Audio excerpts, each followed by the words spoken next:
তৃতীয় মেয়াদে ক্ষমতায় এসেছে আওয়ামী লীগ। তৃতীয় মেয়াদে ক্ষমতায় আসার পথে আওয়ামী লীগ তার প্রতিপক্ষকে প্রায় নিষ্ক্রিয় করে ফেলেছে। দেশে কার্যত কোনো বিরোধী দল নেই। অন্যান্য রাজনৈতিক দলগুলো মৃত প্রায়। আওয়ামী লীগের যে শরিক 14 দল ছিল, সেই 14 দলকেও মন্ত্রিসভা থেকে ছেঁটে ফেলা হয়েছে। সেই 14 দলের অস্তিত্ব এখন নিভু নিভু। এই রাজনীতিবিহীন মাঠে আওয়ামী লীগ একাই এককভাবে শক্তিশালী। কাজেই আপাতত দৃষ্টিতে আওয়ামী লীগের কোনো রাজনৈতিক প্রতিপক্ষ নেই।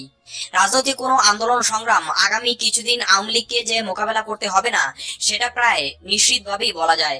কিন্তু রাজনৈতিক আন্দোলন নয়, রাজনৈতিক দলের কোনো প্রতিবাদ বিক্ষোভ নয়।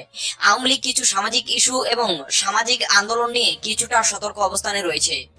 আওয়ামী লীগ নেতারা মনে করছেন, রাজনীতি না থাকার যেমন সুবিধা আছে, ঠিক তেমনি অসুবিধাও রয়েছে। রাজনীতি না থাকার ফলে সামাজিক এবং গণদাবির ইস্যুগুলো হঠাৎ করে মাথাচাড়া দিয়ে উঠতে পারে এবং সরকারকে একটি বিব্রতকর অবস্থার মধ্যে ফেলতে পারে। আওয়ামী লীগ যে 5টি ইস্যু নিয়ে নিজেদের মধ্যে সতর্কবার্তা জারি করেছে, সেগুলো হলো নিরাপদ সড়ক আন্দোলন।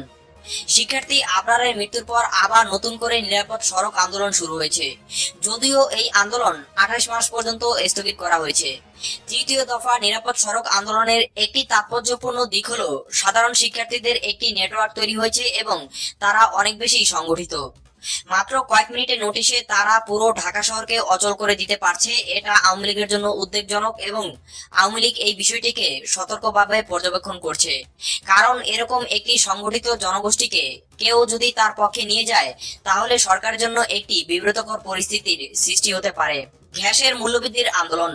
নিরাপদ সড়ক আন্দোলনের মতো শক্তিশালী প্ল্যাটফর্ম না হলেও গ্যাসের মূল্যবৃদ্ধি নিয়ে জনগণের মধ্যে ক্ষোভ অসন্তোষ দেখা দিচ্ছে প্রকাশ্যে। আওয়ামী লীগ মনে করছে যে নিরাপদ সড়ক আন্দোলনের মতোই গ্যাসের মূল্যবৃদ্ধি পেলেই সারা দেশের স্বতঃস্ফূর্ত আন্দোলন সংগঠিত হতে পারে। এই বিষয়টি নিয়েও আওয়ামী লীগ সতর্ক।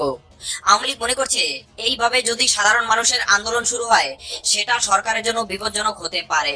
আমাদের কোনো আপডেট মিস করতে না চাইলে এখনই সাবস্ক্রাইব করুন আর পাশের বেল আইকনটি প্রেস করুন।